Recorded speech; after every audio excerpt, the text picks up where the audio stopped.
আসসালামু আলাইকুম everyone, welcome to এডুলাইফ academy.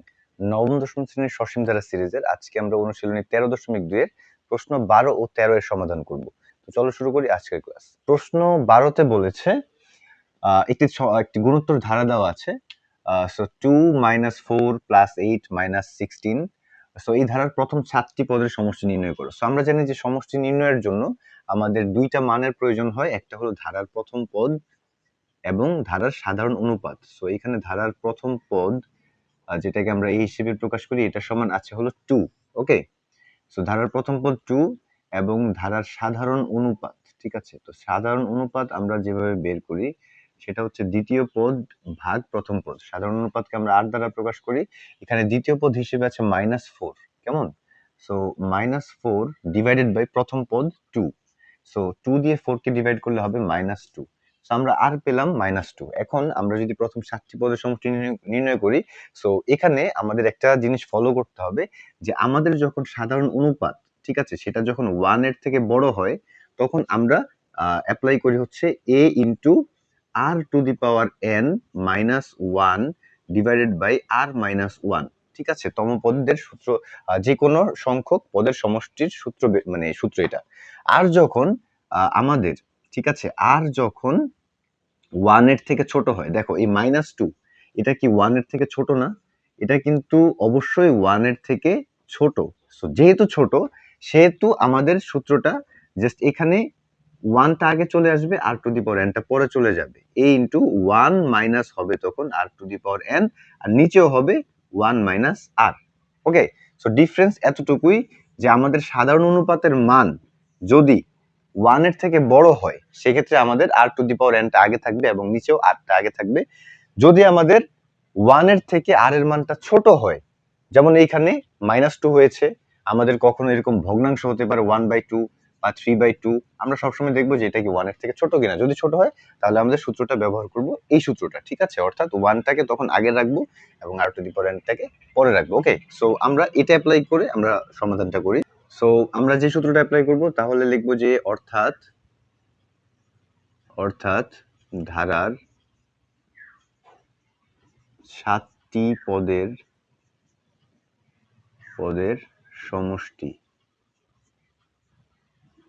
সমষ্টি হবে a into 1 minus r to the power n divided by 1 minus r।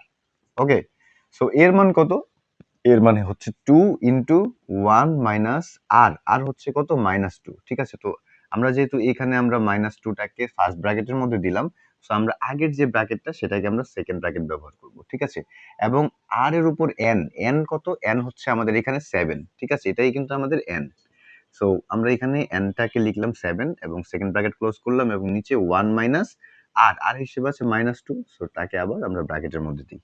So এখন দেখো আমরা যেটা করব যে 2 ইনটু 1 মাইনাস, ঠিক আছে, এখন -2 কে যখন পাওয়ার 7 করা হয়, ঠিক আছে, তখন কি হয়?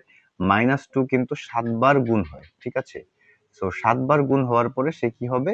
আমরা চাইলে এটাকে সরাসরি আমরা ক্যালকুলেশনও করতে পারি। সো ক্যালকুলেটরে আমরা -2 টু দি পাওয়ার 7 যদি আমরা বসাই তাহলে আমাদের চলে আসবে -128। ওকে, সো এখন এই মাইনাস আর এই মাইনাসটা গুণ করে আমাদের কি হয়ে যাবে? সো আমরা নিচেও করি, দেখো এখানে দেখো মাইনাস এবং মাইনাস গুণ হলে কি হবে? প্লাস। সো 1 + 2 হয়ে যাবে। সো এখানেও সেম জিনিসটাই হবে, 2 ইনটু মাইনাসে মাইনাসে প্লাস, 1 এর পরে প্লাস 128। কেমন? আর নিচে থাকবে 1 আর 2 যোগ করলে 3। সো এটা হলো বিষয়। এখন দেখো উপরে 2 ইনটু 128 আর 1 যোগ করলে কত হবে? 129, আর নিচে আছে 3। সো 129 আর 2 গুণ করলে হবে 258 এবং নিচে থাকবে 3। সো 258 কে যখন আমরা 3 দিয়ে ডিভাইড করব তখন অ্যান্সার হবে 86। তার মানে এই ধারার প্রথম 7টি পদের সমষ্টি হবে 86। তো আশা করি তোমরা এটা বুঝতে পেরেছো। এখন আমরা নেক্সট অঙ্কে চলে যাই। আচ্ছা, তো দেখো, তো প্রশ্ন 13তে বলেছে একটি ধারা দেওয়া আছে এবং সেই ধারার n সংখ্যক পদের সমষ্টি নির্ণয় করতে বলেনি, আমাদের 2n + 1 সংখ্যক পদের সমষ্টি নির্ণয় করতে বলেছে। তো আমরা এখানে লিখবো যে এখানে ধারার প্রথম পদ, ধারার প্রথম পদ a সমান 1, তাই না? a সমান কিন্তু 1, এবং ধারার সাধারণ অনুপাত আর আর সমান দ্বিতীয় পদ। সো দ্বিতীয় পদ এখানে কি আছে? দ্বিতীয় পদ হিসেবে আছে -1, তাই না? সো -1 ডিভাইডেড বাই প্রথম পদ 1। সো কত হবে? -1 কে 1 দ্বারা ডিভাইড করলে -1 হবে। সো এটা হচ্ছে সাধারণ অনুপাত। সো লাস্ট ক্লাসে আমরা আলোচনা করেছিলাম যে r এর মান যখন 1 এর থেকে ছোট হবে, ঠিক আছে, 1 এর থেকে ছোট হবে যখন, যেহেতু r এর মান যখন 1 এর থেকে ছোট হবে তখন আমরা যে সূত্র অ্যাপ্লাই করব সেটা হচ্ছে যে a into 1 minus r to the power n divided by 1 minus r। ঠিক আছে, এটা হচ্ছে কখন?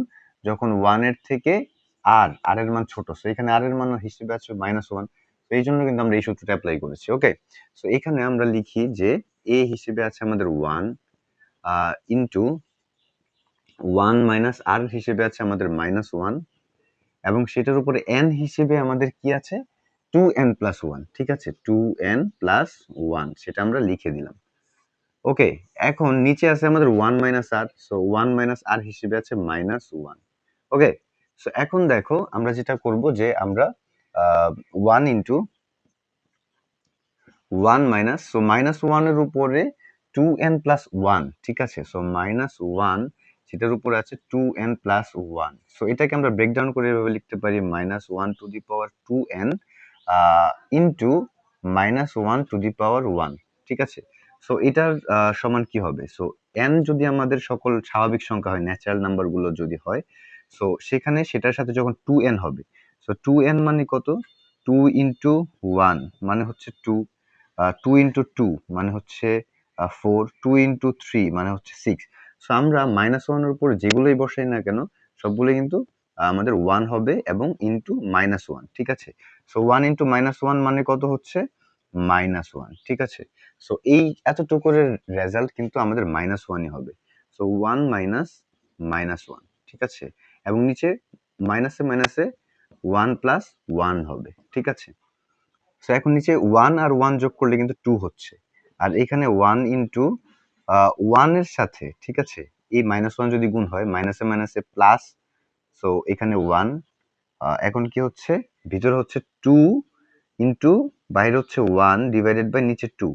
সো 2 আর 1 গুণ করলে কিন্তু 2 আর নিচে 2, সো কিন্তু 1 হচ্ছে। ঠিক আছে, তাহলে আমরা পেলাম যে এই ধারার 2n প্লাস 1 সংখ্যক পদের সমষ্টি কত হবে? 1 হবে। সো আশা করি তোমরা আজকের ক্লাসটাও বুঝতে পেরেছো। যদি তোমাদের কোনো কনফিউশন থাকে সেটা অবশ্যই কমেন্ট করে জানাবে। দেখা হচ্ছে নেক্সট ক্লাসে। সেই পর্যন্ত ভালো থাকো, সুস্থ থাকো। ধন্যবাদ।